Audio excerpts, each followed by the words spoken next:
Olá, pessoal!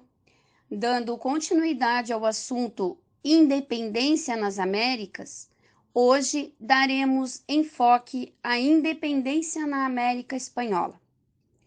Então, desde a colonização na América Espanhola, a maior parte dos colonos implantaram um regime duro e violento contra os nativos e os trabalhadores trazidos de outros locais.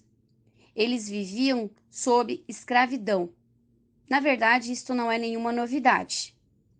Os índios, os africanos e os mestiços estavam fartos das péssimas condições de trabalho, da miséria e da falta de dignidade humana. Desde o início da colonização, há mais ou menos 300 anos antes da independência, sempre houve revoltas contra essas questões internas. Nesse contexto, não foi diferente, e as revoltas acabaram mobilizando mais setores populares das colônias hispânicas. O processo de independência na América Espanhola ocorreu em um conjunto de situações ao longo do século XVIII. Nesse período, é notável a ascensão de um novo conjunto de valores que questionava diretamente o pacto colonial e o autoritarismo das monarquias. O iluminismo defendia a liberdade dos povos e a queda dos regimes políticos que promovessem o privilégio de determinadas classes sociais. Para que possamos nos localizar no tempo, o século XVIII ele foi marcado por grande mudança na Europa, principalmente na Inglaterra. Um grande exemplo foi a primeira Revolução Industrial, um processo que significou o período de grande transformação social. Enquanto isso, aqui na América, revoluções por independência das colônias dos países monarquistas começavam a tomar forma. Sem dúvida, a elite letrada da América Espanhola inspirou-se nesse conjunto de ideias iluministas. A grande maioria desses intelectuais eram de origem crioula, filhos de espanhóis nascidos na América, pois não tinham nenhum direito político nas grandes instituições das colônias espanholas. Por estarem politicamente excluídos, enxergavam no iluminismo uma forma de liberdade, contrariando as leis de domínio espanhol, ali representado pelos chapetones. Os chapetones eram colonos criados na Espanha, nascidos na Espanha, porém viviam na América. Ocupavam os principais cargos administrativos, militares e religiosos. Também representavam um interesse político-administrativo da coroa espanhola nas terras do continente americano e tinham autoridade sobre os crioulos. Ao mesmo tempo em que houve toda essa efervescência ideológica em torno do iluminismo e do fim da colonização, a pesada rotina de trabalho dos índios, escravos e mestiços também contribuiu para o processo de independência. As péssimas condições de trabalho, a situação de miséria mobiliza outros setores populares das colônias hispânicas. Os indígenas eram obrigados a se deslocar das montanhas para as planícies, trazendo prata e ouro. Passavam por muito sofrimento durante esse deslocamento. Muitos morreram em consequência de doenças e dos castigos corporais. Dois claros exemplos desta insatisfação e indignação na qual viam seu povo ser dizimado pode ser notado durante a rebelião de Tupac Amaru e o movimento comuneiro. Você deve estar se perguntando, mas quem foi Tupac Amaru? Ele foi um dos maiores líderes incas, responsável por organizar a maior rebelião contra o extermínio indígena no século XVIII. O peruano Tupac Amaru também foi responsável a iniciar a luta pela independência na América Espanhola, pois o seu principal objetivo era defender a condição de herdeiro da civilização inca.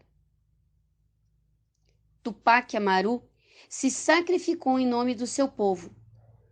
No dia 18 de maio de 1781, o líder rebelde presenciou a morte de sua esposa, seus 2 filhos e de aproximadamente 50 rebeldes na praça central de Cusco.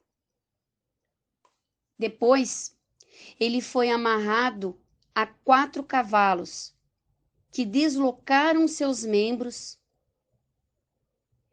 Um carrasco espanhol decapitou e mutilou o corpo do primeiro líder revolucionário que lutou pela independência de seu povo. Seu nome está para sempre marcado na história andina.